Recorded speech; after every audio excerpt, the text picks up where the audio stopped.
for me.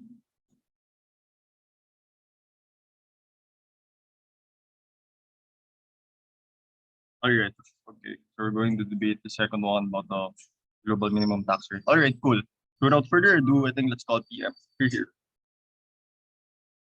Okay, hi. Am I audible for everyone? You are. All right, great. I'll be starting in 3, 2, 1. We live in a world where billionaires and multinational corporations barely pay anything in taxes, right? And this is not something that Gov is willing to accept.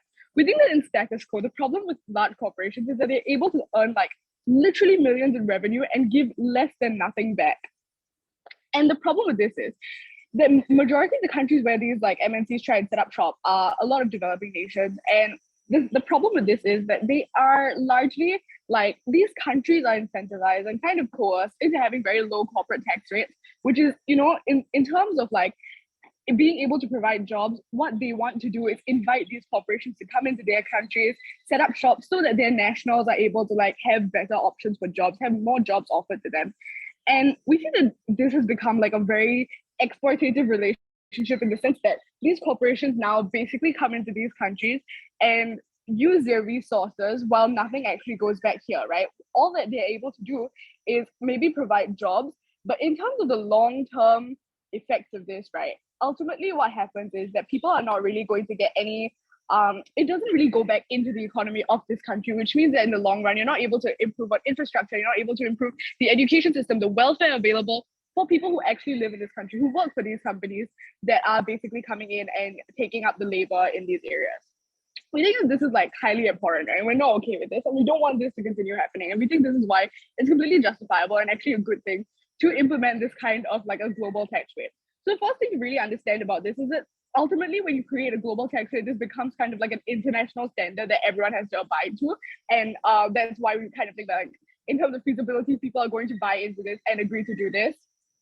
And here's the reason why standardizing this kind of tax rate is really important in terms of like a global effect that it has, in the sense that like what I mentioned earlier, right?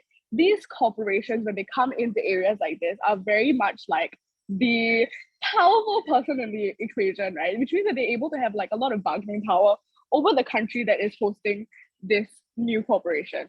And what this ultimately means is that they're able to like kind of force and coerce these countries into having much lower tax rates that are going to benefit these corporations, because ultimately they know that like they're going to be able to first off be able to abuse and completely strip this country of its natural resources, its human resources, and ultimately not have to give anything back. And it's not like this is a very like committed relationship either, right? Because at the end of the day, whenever someone else is able to offer them a better set of like tax rates, a better set of circumstances, they're likely to jump ship and go over to a country that's going to provide them with even better tax rates. So it's not even like it's going to provide long-term security for the countries that are like choosing to host these companies. And okay, so here's the problem with that, right?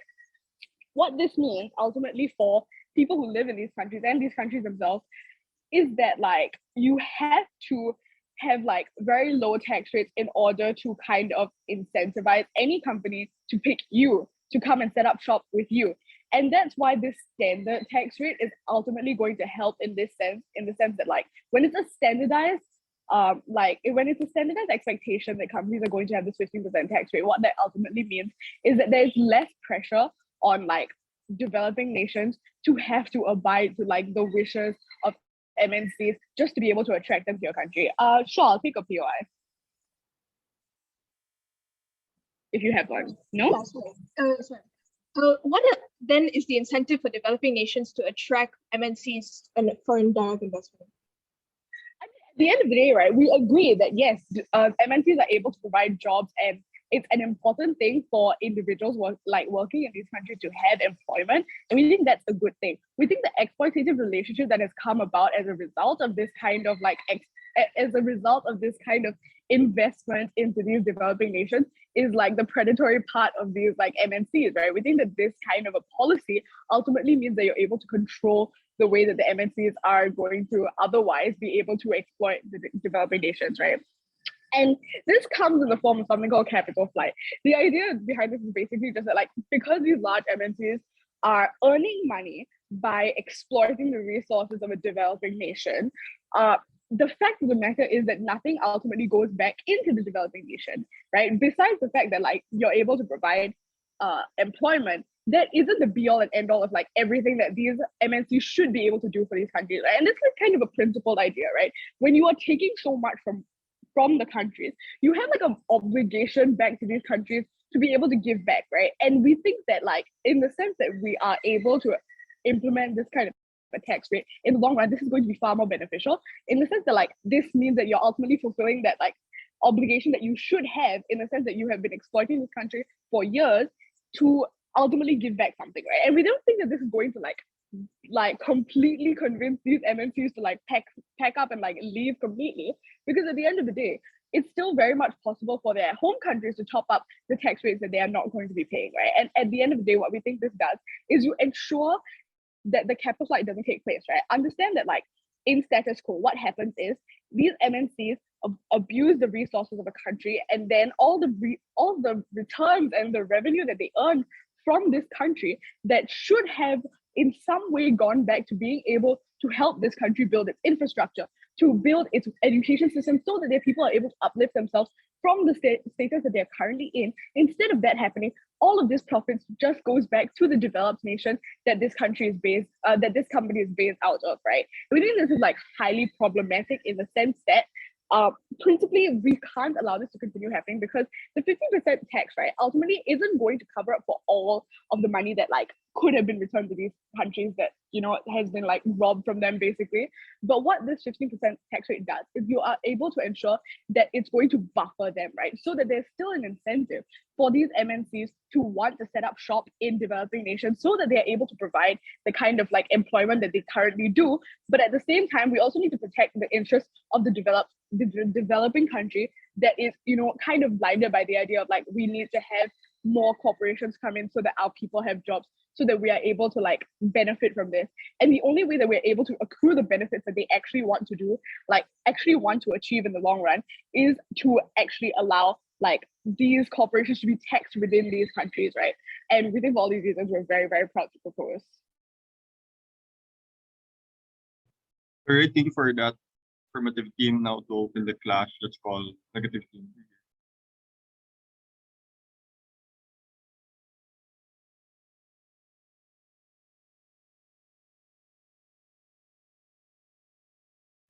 Hi, so I'm just confirming if I'm visible and audible.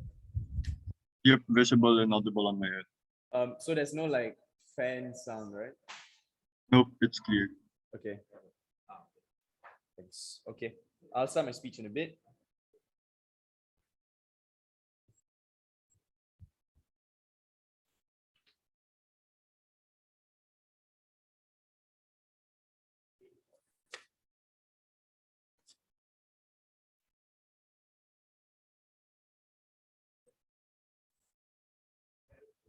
Starting my speech in 3, 2, 1.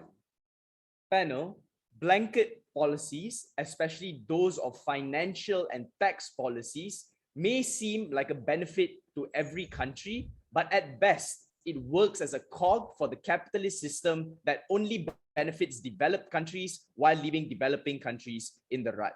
Panel, few things I'll be doing in my speech. Firstly, responding to the overarching idea that I hear coming from side government, then moving on to a bit of framing and ultimately 2 arguments in my speech. But firstly, responses. The entire case that we hear coming from side government is to say that firstly, developing countries are being coerced into having lower tax rates. No analysis or mechanism whatsoever to prove this. I mean, naturally, it's your incentive as a developing country to attract investment, and the way you achieve that is to have low tax rates. I don't know how countries are being coerced into this. If they feel that they have to do it because they need investment, that's their jurisdiction to make. But the second weird thing that was not mechanized or analyzed here is that how employment is a benefit that companies bring, but the money doesn't circulate back into the economy anyway, because like if you tax them higher, apparently the money will start circulating in your economy now. Like, I do not understand this. Like, there's no analysis or mechanistic proof to show us why is it the money doesn't circulate back into the economy when employment gives you better purchasing power. With better purchasing power, you're going to spend more in your economy. Therefore, money does circulate back into the economy as a result of employment.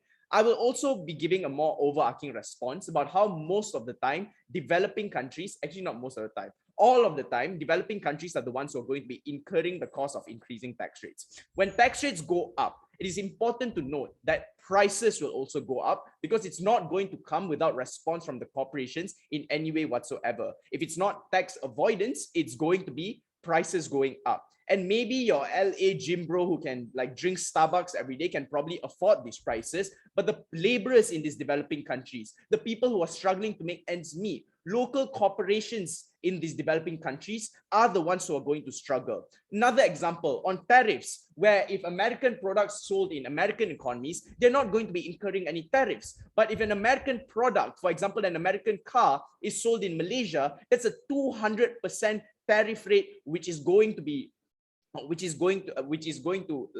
developing countries have to bear the cost of that, right? Government has to prove to us why there is still going to be an incentive on the part of MNCs and corporations to still invest and come into developing countries. Panel, a bit of framing. Who are the people who are affected in this debate? We will argue to you that it is developing and underdeveloped countries going through rapid development, right? Corporations are not stakeholders in this debate because there are various other alternatives that we can employ to deal with corporations. For example, you can tax the parent company directly, therefore you don't have to rely on companies to tax regional branches. You can have better enforcement to say that, no, you cannot send your money or you cannot keep the money or your income in tax havens in Cayman Islands, right? We will prove to you how this reform will negatively impact developing countries, right? So why developed countries? Why developed countries, right? So you have to understand here, developed countries have a reasonably developed tax rate, right? And they can potentially insulate themselves from this damage because they have established like relationships with corporations, they have rich markets. Developing countries don't. The first argument then is going to focus on the principle of sovereignty, where this principle is basic to tell you economic policy is a fundamental aspect of policy making, where it's decided by nuances that exist in these nation states when it comes to how much resources they have, how much purchasing power they have. And the different amounts of like ability and different amounts of like varying factors that they have result in different forms and amounts of taxes. For example, 60% tax rate in Scandinavia and a 12% tax rate in Ireland, right? Panel, it is important to understand here that there's never been a precedence on a global reform. A lot of treaties, a lot of forums focus on what are suggestions that we can employ to countries that are going through such problems, never blanket policies, because understand that it's a tax policy or it's a financial policy that decides the future of your country, potentially for the next 10 years. The conclusion to this, it is the fundamental right of a government to determine based on factors that they can assess themselves or on what tax rate to employ or what tax rate to set. Secondly, how will this significantly impact developing countries? It is important to understand that countries attract investment, developing countries with no rich markets, with no resources, with low purchasing power, they attract investment with low tax rates. We see this in Malaysia, but it's 5 minutes. Does anyone want a POI before I move on? Considering that conglomerates often settle down in countries and exploit nations far from home, right? Why is it justified then for us to respect their sovereignty if they're being exploited elsewhere in other lands? Why is it? But that you can't supposedly defend against every form of exploitation. And if your justification that these people are being exploited, therefore we have to enforce blanket policies, why not just better enforcement? I don't see like the link to like such a blanket policy, right? But also, like countries like Malaysia and countries like Ireland with low tax policies, this is how they attract investors, right? The mental calculus of corporations then is to say that even if there is an underdeveloped economy, even if markets are not rich in these countries, they can still offset that with low tax rates, and that is what attracts them to these countries. Panel, the impact on the economy then is that corporations spend a lot of money on developing these areas, buying land from governments, building material, right? This benefits the government in one form of income. The second form of income and the most overarching one is tax revenue. The removal of this incentive, where if every other country has the same has the same like tax rule or tax policy, means there's no incentive to care about developing countries with low tax rates. Because why am I going to go to Malaysia with an underdeveloped market and a poor market and low resources when I can just go to do the same thing in the United States with a much better market, right? The money is significant in this because it makes up a large proportion of the income that developing countries make. The comparative in your world is nothing, because if these companies don't come into these countries in the first place, then you get nothing from tax revenue. The next part to this is on the social aspect. A lot of times, panel, when companies come into your countries, they're not just building and developing. These lands that have been developed are used to make roads. These roads then benefit people on the ground. The second aspect to this is on the perspective of CSR, where countries give scholarships to people.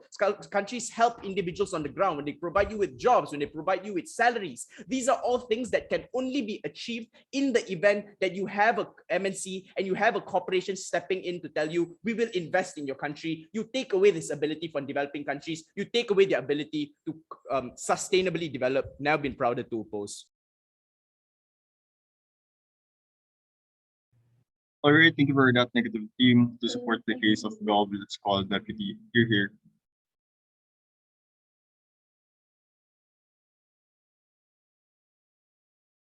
Hello, can I check that I'm audible?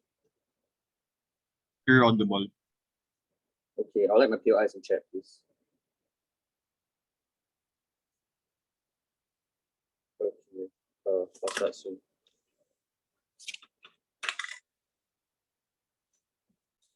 The problem that Anya told you in her speech was fairly simple, that companies earn millions in revenue, but this goes towards shareholders and CEOs, and they are not reinvested in the economy. We give you two structural reasons for this that went unresponded to. The first thing we said is that governments want to attract foreign companies so they have low tax rates. This caused a race to the bottom when nations compete to have the lowest tax rates, and this only benefits companies where they can earn even more in revenue. The previous speaker said that this is a choice governments made, but it's a choice that they have to make because they cannot survive without these MNCs, and so they are coerced. This is the coercion that Anya outlines, where it's not a choice where they're choosing between whether they want foreign investment or corporate tax rates, because if they have high corporate tax rates, they get no companies at all.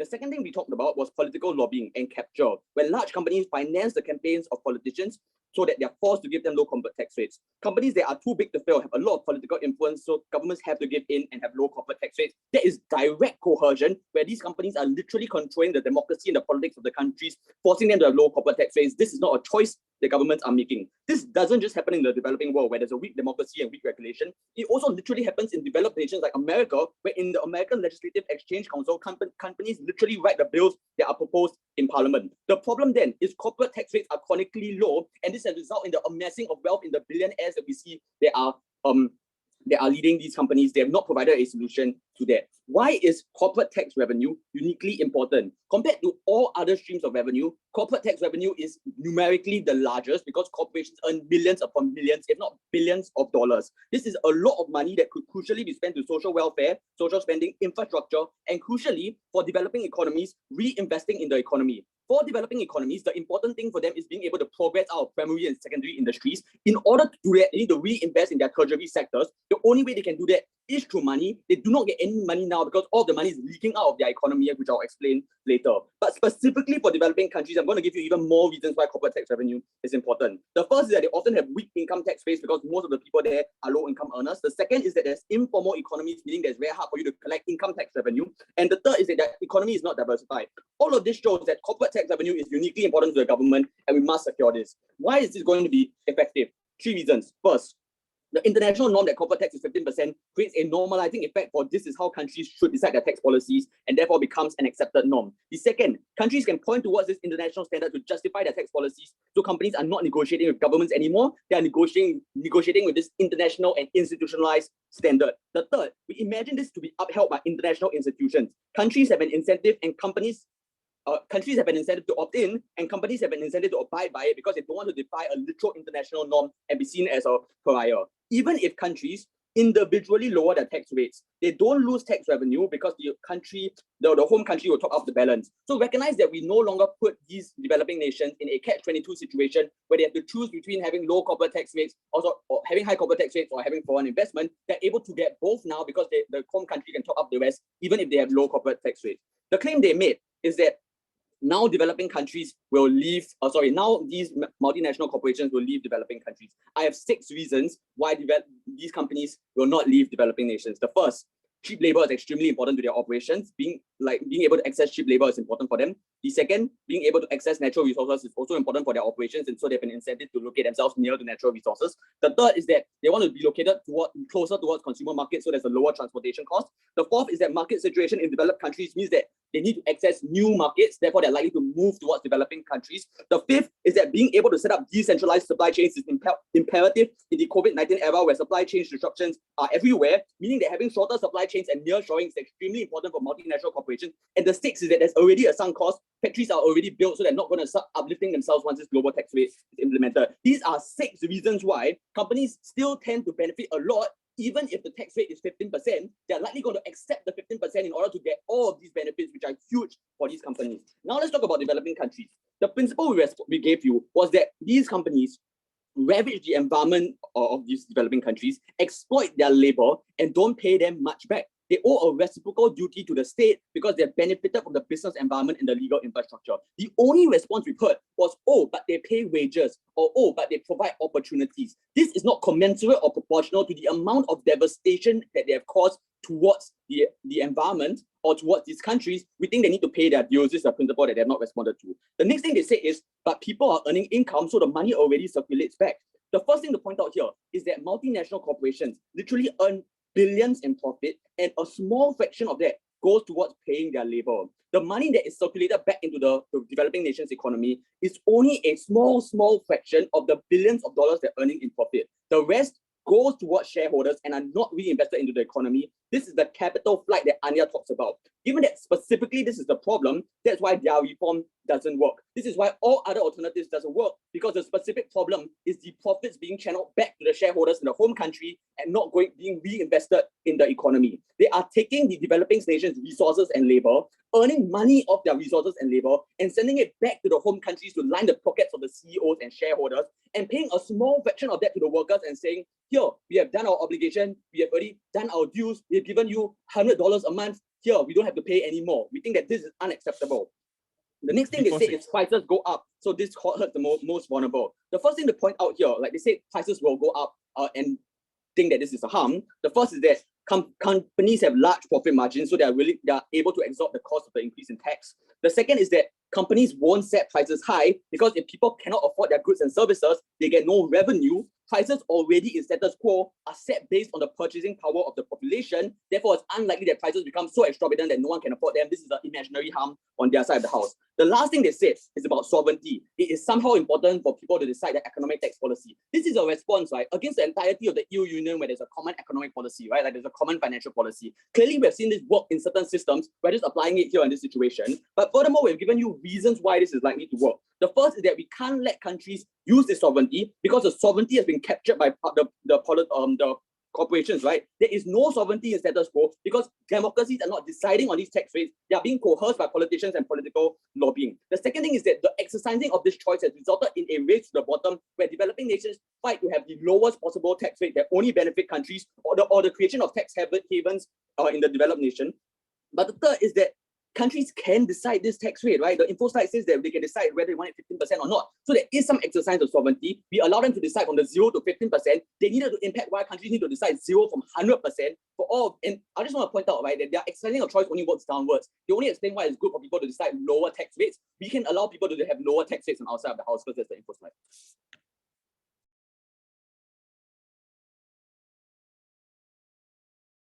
All right, thank you for that affirmative team. Now let's call second speaker of negative team.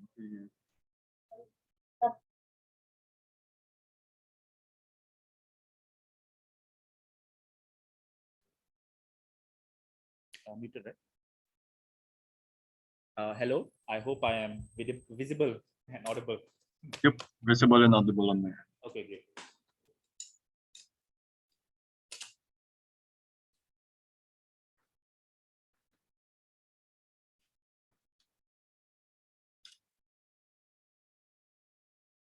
The biggest problem from opposition comes at the from government comes at the tail end of the previous speaker when he says that companies and countries still get the chance to determine what their tax rates are going to be. This is problematic because all of their problems are contingent on the fact that countries have differing tax rates, and all the problems of their perceived problems of exploitation, coming in, extracting natural resources, all stem from the fact that these corporations come because they are lower tax rates. If there still exists a delta between tax rates in different countries, then it is more likely that these problems will continue to exist. Their perceived outcomes can only occur if every country has the similar tax rate, and if in the event that they don't, companies will have to top up. Have to top up on these rates. Parent companies will have to top up on these rates in other countries, and this is problematic for several reasons that I will get into later.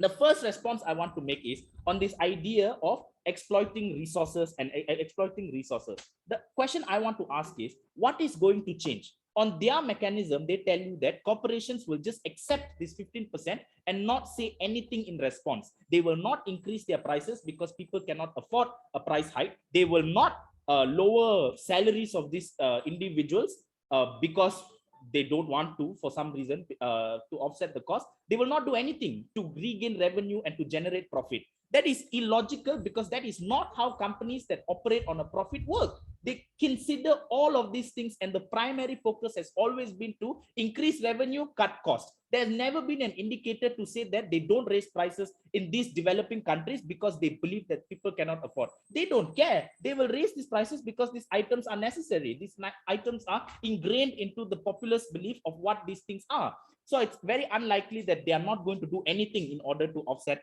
their costs. But even in the event that they don't, I think it's also important to recognize that they don't mechanize the link that 15% global tax, companies will not exploit resource. 12% tax in these countries, companies will exploit resource. I'm uncertain as to why this calculus changes just because there's an increase of tax. If companies are going to exploit individuals, they are going to do it on both worlds. In that world, which is better? A world where, to offset the cost of increased taxes, they lower the salaries of people who are already being paid low wages. They increase the prices of products for these individuals, and even worse, this tax policy also applies to local corporations within these countries. So for all their claims of how money needs to be recycled into the economy, it happens best with local corporations. If local corporations in these countries, by their own admittance, are underdeveloped or developing, then these are the countries that will suffer. These are the types of corporations that will suffer even worse on their side, because now they have to pay increased tax rates, and they don't have the billions of dollars of revenue that can generate in order to pay this increased tax rate. They don't have a parent company in the United States that they can top up if they have specific tax rates for them. So it is extremely unlikely for these companies to survive in our world. And if these companies don't survive, then all the issues of recycling money into the economy will happen even less on their side. Therefore, we think that this absurd idea of coercive structures is not true. But even if you don't buy that, aren't they coercing countries to determine what and decide what tax rates they should be? It's not like this is a global discussion where everyone sat down and decided 15%. The movement for the global minimum tax originates from the United States. It comes from them telling that corporations need to pay their fair share without understanding the nuances that these countries face and what they need to in order to incentivize people to stay. Then they tell you, I have 6 reasons why people won't, these corporations won't leave just because of the increased price hike. First of all, capital flight happens literally all the time. Individual companies, once they realize it is no longer profitable to be in these companies, regardless of whatever sunk cost they've had, they leave. It has happened numerous times because they can keep jumping from place to place. So I think it's very unlikely for that to happen. Secondly, his 6 reasons are completely under-mechanized. He says one sentence on each reason and do not provide any mechanistic links as to why these reasons are true. So it makes no sense. Cheap labor is accessible in large parts of the world. And even if they are not, if it comes at the cost of paying higher taxes, then that labor is equalized. So if that labor is equalized, especially when automation is happening, what is going to happen? Most likely these corporations will remain in countries where they already have richer markets, where they already have relatively stable political systems, because now that delta is no longer existent. Therefore, we think it is extremely unlikely for these companies to remain in places where it is not conducive to build a business, to have increased revenue, and they also have to pay higher taxes. which makes no sense. And even in the worst case, they are right about how natural resources are there. If they know that they have to pay these taxes for a long period of time, it is likely that they will go in, take whatever they can, take whatever they want, and leave. That is what colonizers do. That is what these corporations are likely to do if they know it's not going to be a conducive environment to stay. The world is not where we can claim companies won't be coercive on our side. The world is where these corporations already behave in this way. The best way to deal with this is by dealing with these corporations in these individual countries by themselves. If needed be, we can have better enforcement. The next thing I want to talk about is how this will affect, how this is completely unnuanced in two spectrums. The first is for these MNCs. 15% is not the same everywhere, because you have to understand there are subnational taxes, there are tariffs, there are costs of trade that you have to pay, right? Amazon selling products in America are not taxed, are not tariffed, but Amazon selling products here have to be delivered from HQ and tariffed for shipping costs and tariffed for product costs to ensure the market is competitive. So their costs increase even further. And it is even likely that they translate these costs onto the consumers, which they have been doing for years and years. Every time there's been a price hike, it's always been the corporations setting this price hike because, I don't know, labor has become more expensive, things like that. So it's very unlikely that this will happen. The last thing is on how local companies will be affected. It's also important to consider that these corporations will also have to pay this standard 15% tax. How will this affect them? This is likely going to hurt their opportunity to continuously compete and build their corporations to compete with these MNCs largely, because without this competitive tax rate, they are going to be blundered into paying high taxes to the government, which they cannot sustain for a long period of time. Bottom line is, their case is contingent on the fact that these companies will take this increased tax rate, sitting down, not doing anything, and will not react negatively anyway. In which world, in which country has that ever been the case when companies are facing increased costs and increased taxes? That is why we are very proud to oppose. All right, thank you for that negative theme. Now let's call Gov. You're here. Hello, am I audible? Audible and visible. Thanks.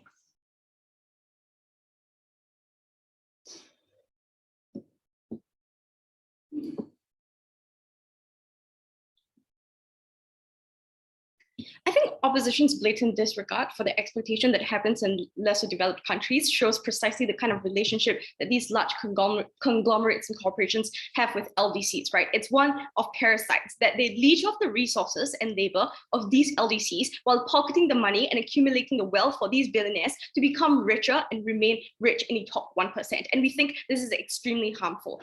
Two things that we proved in our case today, very simple. Firstly, that status quo is extremely harmful to not only LDCs, but also to developed nations. And secondly, that the global minimum tax rate will allow for countries to develop, and we do it much better than any claim that opposition is able to make in this debate. Before I go on with the clashes, just a few rebuttals and a clarification.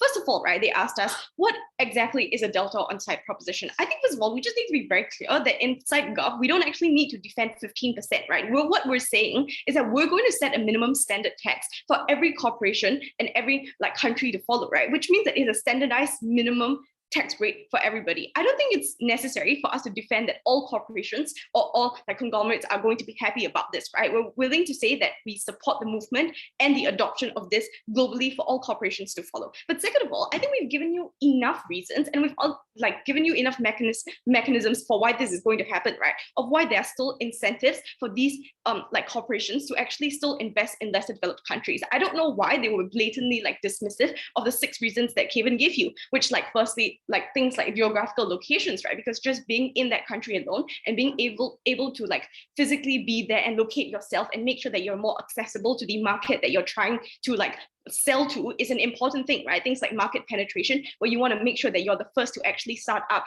new businesses and invest in that particular country, especially less developed countries, because you see some kind of reward from being able to invest in these new and up and coming corporations. And also things like being able to set up supply chains and making sure that your company and your conglomerate and your MNCs can actually set up and be established in these countries itself. I think there were enough reasons and analysis given for why these corporations will have that incentive, right? But last of all, I think we just have to just dismiss and reject the idea that like taxes are make or break for companies, right? Recognize that just because you tax companies higher doesn't mean that they go broke and don't have absolutely any more money to like make their businesses or let their businesses run, right? That's the kind of like screwed up like narrative that's happening on side opposition and in status quo, where companies are taxed so low that it's become a norm that we think the more we tax them or the higher we tax them, they're suddenly going to go broke and like bankrupt and go into some kind of like that they're going to go bankrupt. But this is not true. Like, we've given you both in Anya and Cavan reasons why these companies are literally hoarding the wealth and they are literally earning billions of profits, and the kind of like money that they give back and circulate into the economy is such a small percentage of how much they're actually earning, right? Which means that even if you tax them more, it's not because they're going to go broke. It's just because they are now having to think about their profit margins. But we still give you more reasons, and I'll explain that later in my clashes, why they would still have an incentive and why these corporations are still willing to bite the bullet and make the trade-off to invest. Second of all, onto exploitation, right? Very dismissive once again from opposition, where they say, oh yeah, but it doesn't matter, right? Because corporations, if they want to be exploitative are going to do it anyway. First of all, I think exploitation happens when these countries and these individuals and stakeholders have no agency and no ability to fight back, right? That's precisely what we told you for 14 minutes in like substantive of why these like LDCs don't really have a choice, that they're often coerced into letting these like setting really low rates so that these countries can come, right? Because they say, oh yeah, like foreign like investment is good, but we don't really have any other choice. We need to make like taxes really low, and probably that's not going to circulate back into our economies. It's probably not going to give back to the kind of like infrastructures that we can build, the social welfare systems, but we have no other choice, right? That's the kind of like incentive, and that's the kind of choices that LDCs have, and that's not really a choice in itself, because like they have no other option but to literally give in to these like developed nations and these like MNCs and conglomerates like setting foot into their countries, right? Second of all, even if that was true, right, I think like even if we agree that exploitation is not going to happen in it's going to happen in all instances, I think what we have to say is that there has to be a way for this exploitation to be set off, right? And that is when we are able to effectively give back to these economies. I think we give you very clear reasons, like practically and principally, why we are able to do this. I don't know what kind of opposition, okay, never mind. Lastly, they talk about how this hurts opportunities for companies to compete, especially in LDCs, right? Like just a short response, the reason why monopolies and these conglomerates become so rich and vulnerable, so rich and like powerful is precisely because of tax rates and low tax rates, where they get to go to tax havens, where they get to accumulate the wealth and not actually give back to the LDCs that they outsource to, not actually give back to the governments and like the taxes that they should be paying, right? This is precisely why they're able to screw over other kind of smaller companies, which is what exactly happening inside opposition. Clashes for today. Firstly, I'll talk about LDCs, and I'll talk about like developed nations. First, why status quo hurts LDCs. I think we've already like established quite enough that there's a very exploitative relationship that happens between the like lesser developed nations and also these conglomerates, right? That you often take a lot, but you never give back, and the money doesn't actually circulate into the economy. And what they told us in like all two speakers of op is like, oh yeah, but you get like money and you get jobs, and that's like purchasing power. I think we've already like aptly responded to you why that's not true, right? Even if they do give you some kind of weight, we think that often there's a lot of like cheap labor and people are often underpaid in like lesser developed countries, right? But rather than that, it's about structural changes and like the way that these MNCs can give back to governments, right? Because if they're not being taxed high enough, then they're not getting enough revenue. They're not being able to pump this money back into the economy. They're not able to build infrastructures, social systems, social welfare, and like more structural changes that are actually going to benefit LDCs. This is precisely what keeps them in the stage of being lesser developed and developing and not actually becoming developed. Second of all, I think it's very, very clear what our counterfactual protects LDCs, right? Two reasons: outcomes and principles. Firstly, we talked about the normalizing effect, which they kind of ignored, that locally and internationally, this sets a norm and this sets an incentive for other countries to actually follow it, right? And to say that, look, we are taxing a minimum standard. We think that this is the most, this is the best way to like benefit these companies, right? And therefore, it's important for everyone to follow it. But second of all, that the money actually goes back into the economy, that we're able to pump it back into where they can like benefit the most. But lastly, I think we also changes the incentive of companies, right? Like I said earlier, it's not that these companies are going to go broke. It's more of like a profit margin thing that they actually have to like weigh. And we think they're willing to make the trade-off. But also recognize that they actually ignore all of the principal reasons that we talked about, right? We told you that like, first of all, there's coercion. And second of all, that like, because these countries have no hope, they just have to like they just have to accept these MNCs, right? And therefore there's this kind of like false hope that they're always like gonna be okay, that they're always going to do well simply because they have an MNC. But that's precisely what keeps them chained and shackled and reliant on these MNCs to like give them cheap labor, right? For all these reasons, I think we've already proven to you why like not only does this hurt developing countries, but also immensely hurt like the kind of like systems and like revenue and also the like the government structures that exist in developed nations. All these reasons, so proud to propose. Alright, thank you for that affirmative grip. Now let's call negative grip.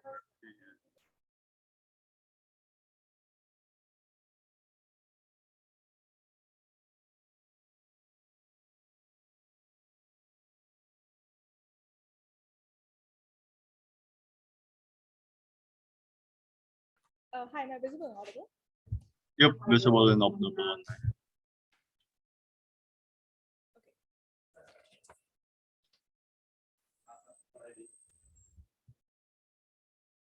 Starting in 3, 2, 1.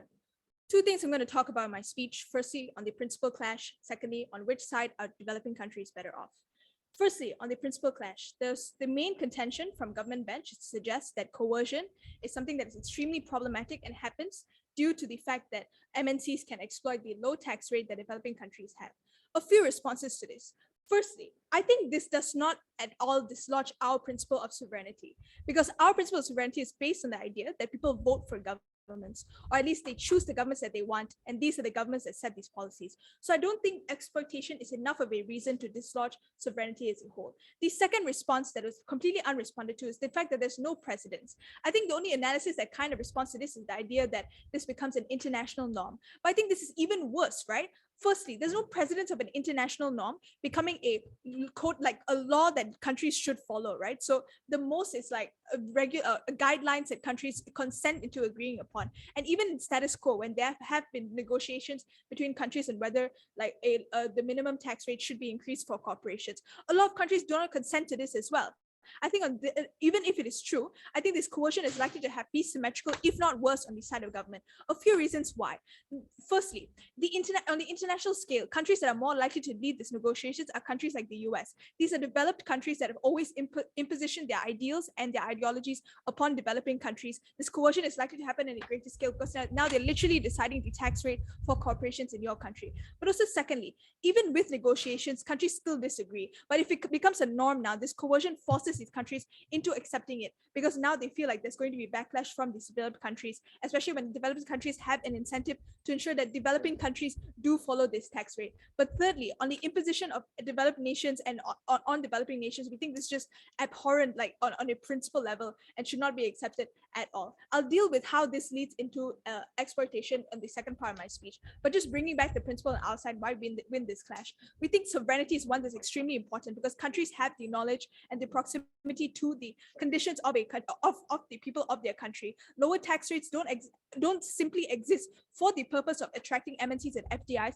but it's literally to ensure that their own citizens are able to, or their own local corporations are able to have a competitive advantage to MNCs. There are different tax rates that are set for different types of companies. MNCs are probably taxed more, for example, in countries like Singapore or Malaysia, or while local companies are taxed less. To that extent, we think sovereignty is one that is extremely not only just like principally important, but also just pragmatically better for the country because they have the knowledge and the power to do this. But the just last thing I want to respond to in the idea of coercion is just the idea that this is not coercion, right? This is literally an incentive to ensure that MNCs are able to invest in these countries, especially when they provide very little to no analysis on how developing countries are supposed to revitalize their economy, are supposed to pump in investment, especially since this is a large part of the economies of developing nations. Second part of my speech is to deal with which side are the developing countries better off.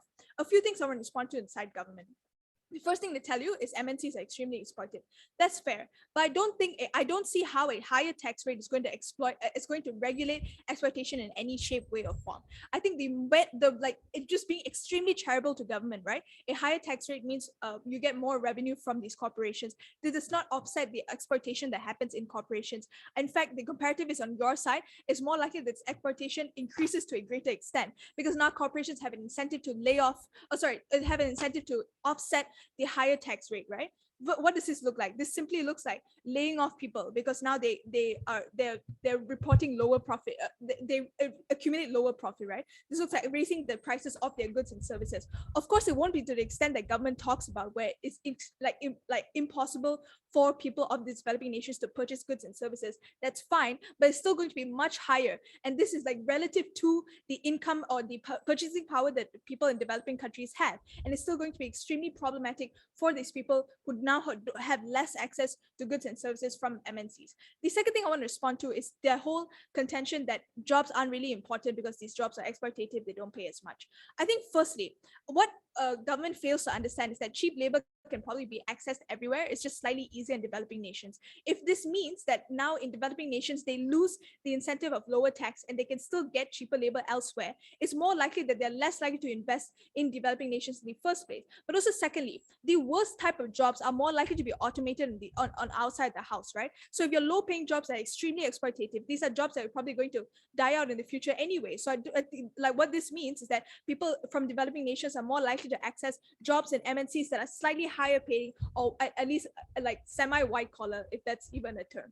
The last thing I want to respond to is just in the long run, we're able to have better negotiations, right? Obviously, like the problem with MNCs and like developing countries is that MNCs probably still do have the upper hand, but with like in the long run and outside the house, it's more likely than not that we're able to have like a better standing for negotiations with these corporations. We can set standards for who they should be employing. We can set standards for where they should be developing, what townships they should be investing in.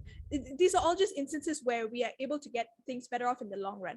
What we don't lose out, however, is the short-term benefit that developing countries need to the greatest extent, right? Which is ensuring that productivity increases in their country, which is ensuring that people are employed meaningfully, and ensuring that people are able to have some level of purchasing power, they're able to have access to goods and services before 6, PY. Would you allow a company to have a 0% corporate tax rate? I'm sorry, say that again? Will you allow countries to have a 0% corporate tax rate? Yeah, okay, so that does not make sense, right? Because even countries with a competitive tax rate is literally 11 to 10%. So I don't see how we're going to have a completely zero corporate tax rate. We still have it to a greater, so we still have to corporate tax, but it is not to the minimum standard of 15, which is extremely high for developing nations. The last thing I want to respond to is the idea that profits don't circulate back. I think this is it's likely that on government side, they get more revenue from these corporations, but this also hinges on the idea that governments are able to have the ability to recycle these profits back as well. So this is symmetrical. But at least on our side, MNCs have an incentive to develop infrastructure. They have an incentive to develop, to build more offices and employ more people. These are also things where it ensures that profits are able to be cycled back into our country, right? Like just the comparative on outside the house, even if it's minimal benefits in the long run, I think a lot of the benefits on government bench is just taken out by the idea that corporations still have the ability to offset the increased costs now with a higher tax rate, right? And secondly, like the entire thing that they missed out on government bench is the idea that local corporations can now are a disadvantage to MNCs, right? Local corporations have to comply to the same tax rate. They don't have the same offsetting mechanisms that MNCs do because they don't have a HQ that can bail them out. For all these reasons, if you care about local corporations, if you care about developing countries, you would vote opposition.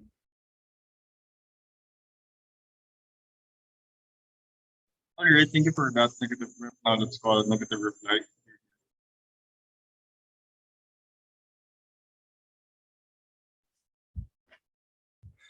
Hi, am I visible and audible? Audible and visible. Okay. Starting my speech in a bit.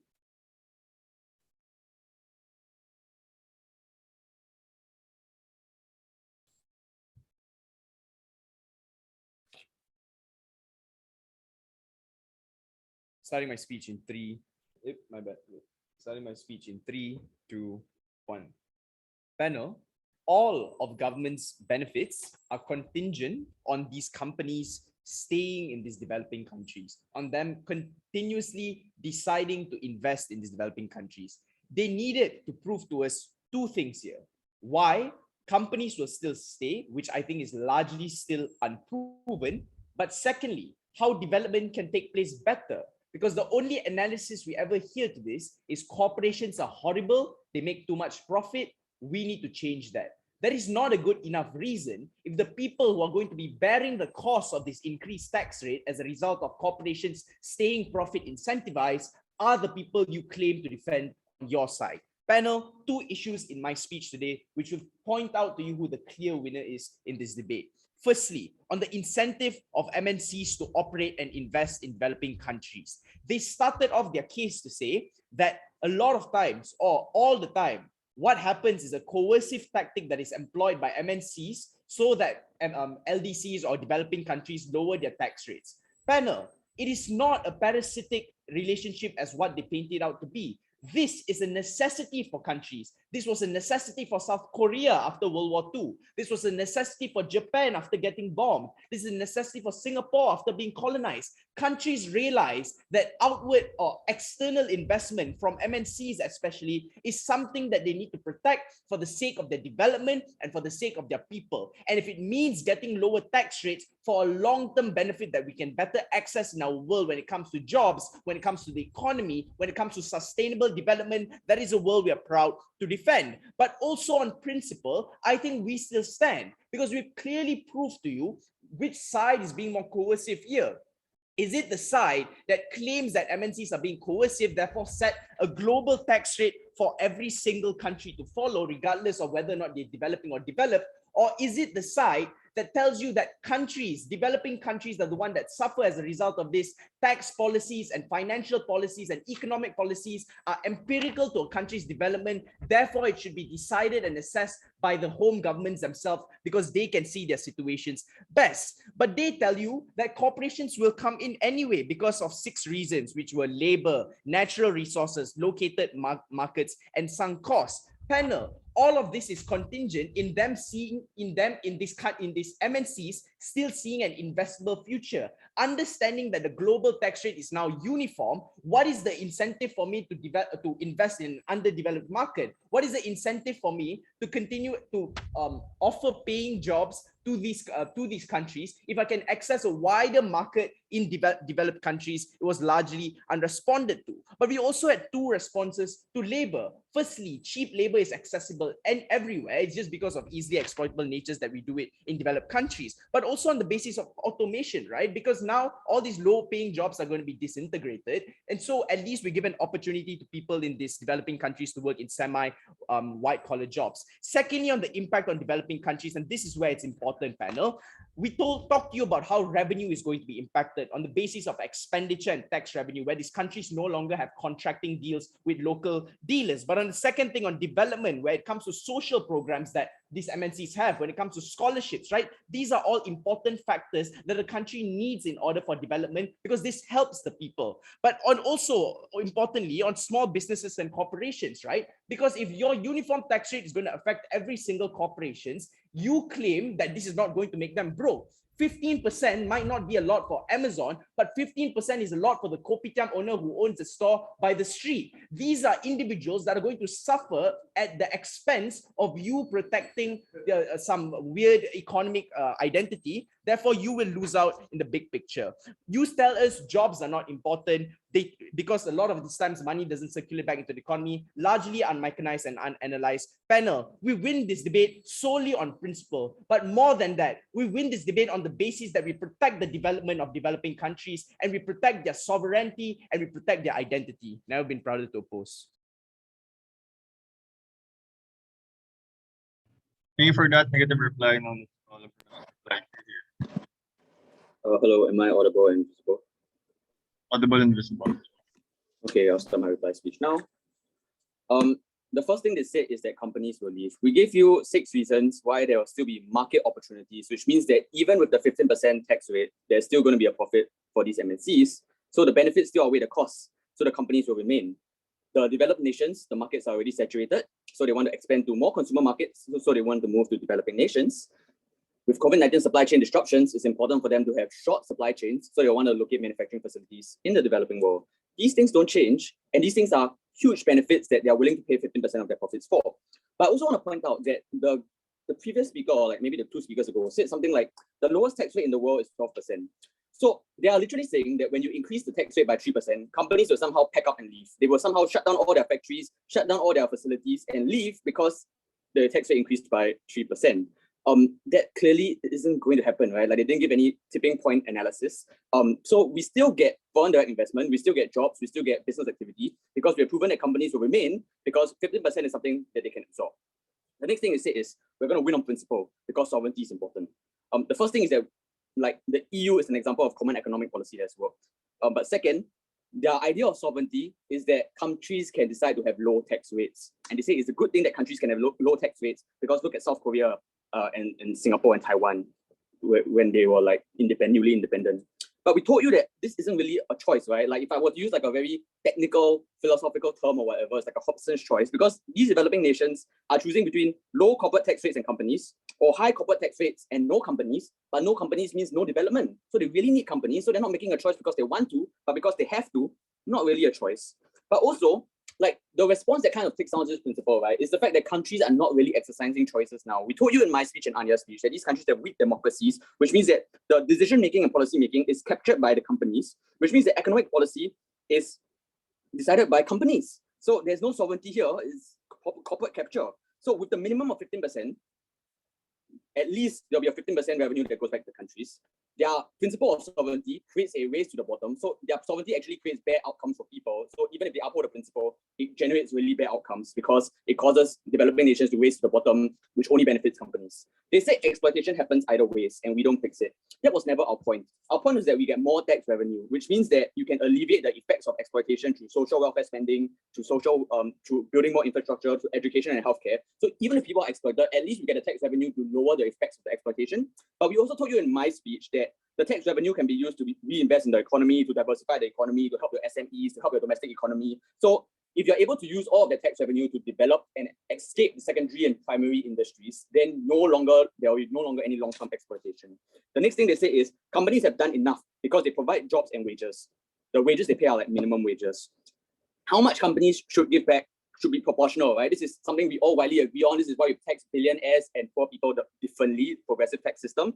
We can't say that just because they pay $1,000 to the workers, therefore they have done their dues. Trickle-down economics doesn't work. But also, we told you that so much money is leaking for the economy, therefore we need this money to be reinvested back for good reasons. The next thing they say, and I think this loses them the debate, is like 15% is too high. Oh my God, the companies are going to go bust. Look, I'm going to do math, right? I like put up a calculator just now. 15% of $1 billion is $150 million.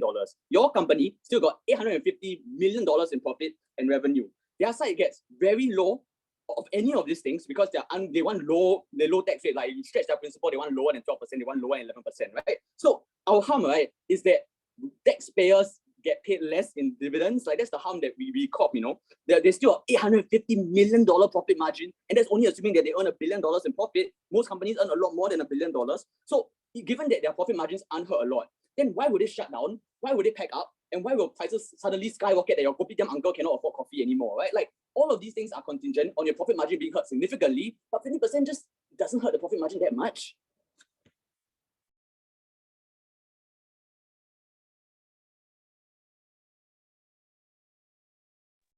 All right, thank you for that affirmative reply. I think with that said, this ends the debate. So please, everyone, cross the house, and you can just like wait for the next, or like don't forget to check in. So yeah, thank you.